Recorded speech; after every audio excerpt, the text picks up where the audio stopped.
morning. I'd like to share a story with you from my first book, Ballads and Tales of the Woods.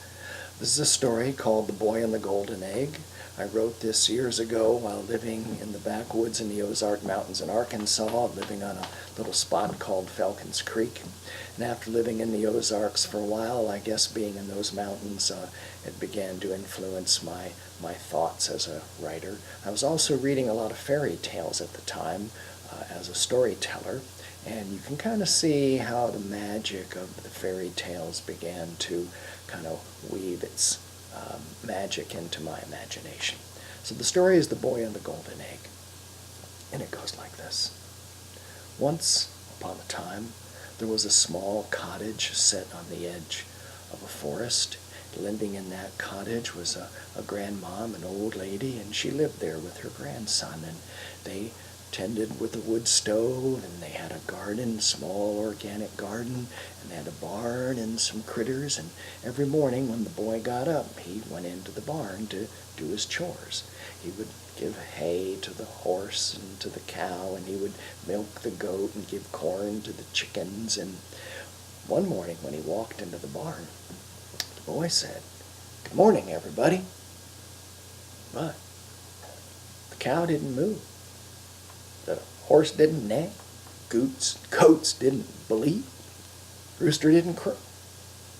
The boy said, "Hey, something wrong in here this morning?" And that's when the cow stepped up, and she said, "Moo! Yes, there is something wrong in here this morning.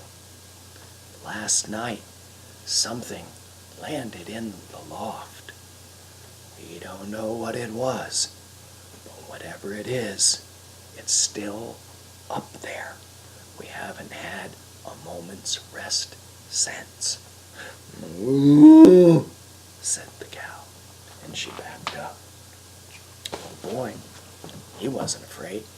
He climbed up the ladder, and when he looked into the hay in the loft, there, nestled all by itself, was a golden egg, and the egg shined beautifully. Well, the boy, he reached over and he picked up that golden egg, and it was heavy.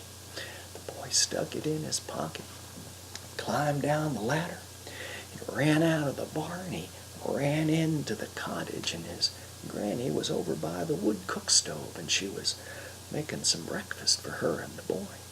Well, the boy, he came walking up. He reached in his pocket. He took out that golden egg. He said, Granny, I just went out in the barn. The cow told me about it. It's a golden egg. This thing is really heavy. It's got to be worth millions of dollars. Granny, we're going to be rich." And his granny, she said, "Aye, that you have found a golden egg. But now, be a good lad. Take the golden egg. Go put it back in the hay where you found it, please." The boy said, "Granny, you're missing the drift. This is a golden egg. Granny, it's solid gold. It's really heavy. It's better than the lottery. Granny, we're gonna be rich." She said, "Be a good lad. Take the golden egg, go back in the barn, and put the golden egg back in the hay where you found it, please." The boy said, "All right, Granny." So the boy went back into the barn, and he climbed up the ladder, and he put the golden egg back in the hay. But the next morning, at first light, before the sun actually came up, the boy got out of bed, put on his breeches, got on his boots, tiptoed out his bedroom door, went down the hall, ran across the yard, went into the barn. He put a bridle on the horse. He got a saddle upon the horse. Then he climbed up the ladder. There was that golden egg. He picked it up. He stuck it in his pocket, climbed down the ladder, got on his horse, and he took off for town. And when the sun came up, when his granny got up, she could tell something was going on. And when she went and looked in the boy's room and could see that the boy was gone, she looked out the window, she could see the barn door was open. She knew that boy was going to get himself into trouble. She walked out on the porch.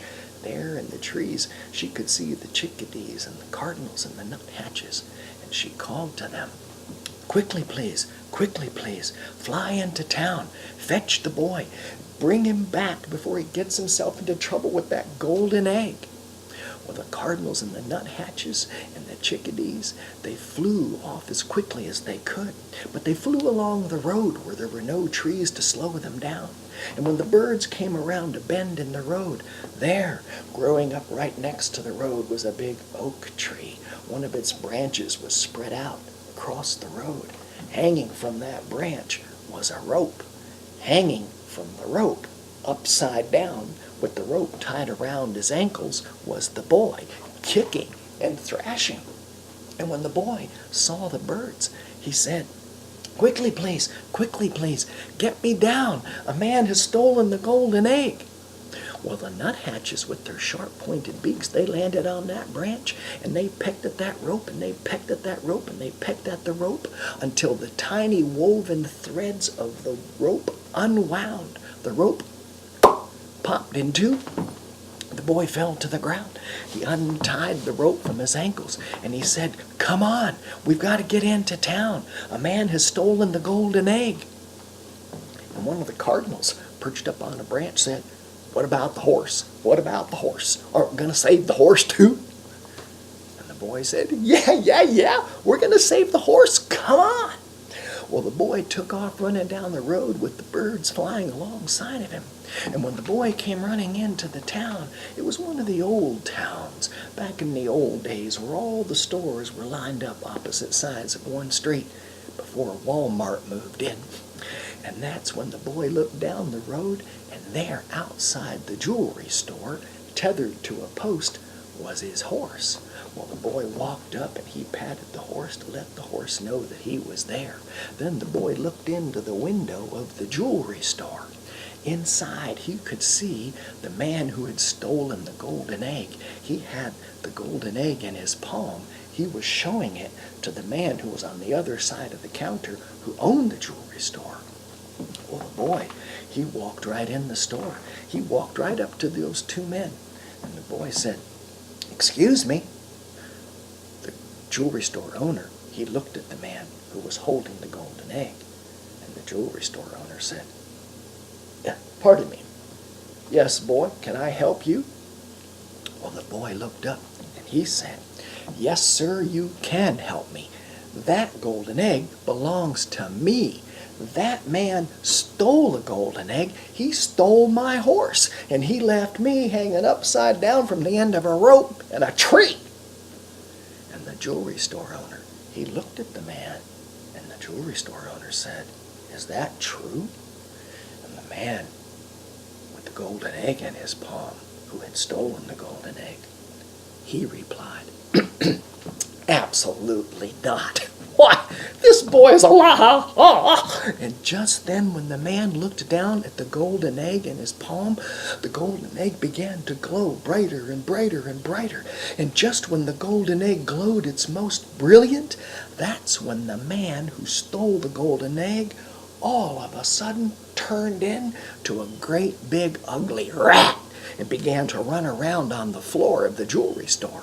Well, the jewelry store owner, he didn't know what was going on. He reached over, he grabbed his broom, he began to swing and to swat and to chase the rat around the floor. The boy, he just bent over, he picked up that golden egg off the floor. He said, hey, thanks a lot. He put the golden egg in his pocket and walked toward the door. That's when the jewelry store owner with his broom, he saw that big rat running by. That jewelry store owner took his broom and he, pow, hit the rat right in the head. And then the jewelry owner said, hey boy, Don't leave yet. I'll give you a big sack of dollars for that golden egg." And the boy replied, "Ha! No thanks, mister. I'm going home to do my chores, just like my granny told me." Well, the boy went outside, he got on his horse, and he went back toward his granny's farm with the birds flying alongside of him. And when he got to the barn, he put the horse in the barn, took off the bridle and the saddle, gave the horse some hay and water, climbed up the ladder. He took that golden egg out of his pocket and he stuck it in the hay, climbed back down the ladder, went into his granny's cottage. She was right there by her wood stove. The boy walked up. His granny turned around and she said, "Ah, nice to see you back home again. But tell me now, where's that golden egg?" And the boy said, "Granny, just like you told me, I put the golden egg back in the hay where I found it." And they sat down to supper. And the old lady was a good cook because she invited me by to have some supper. And while we were having supper, they told me that story so I could share it.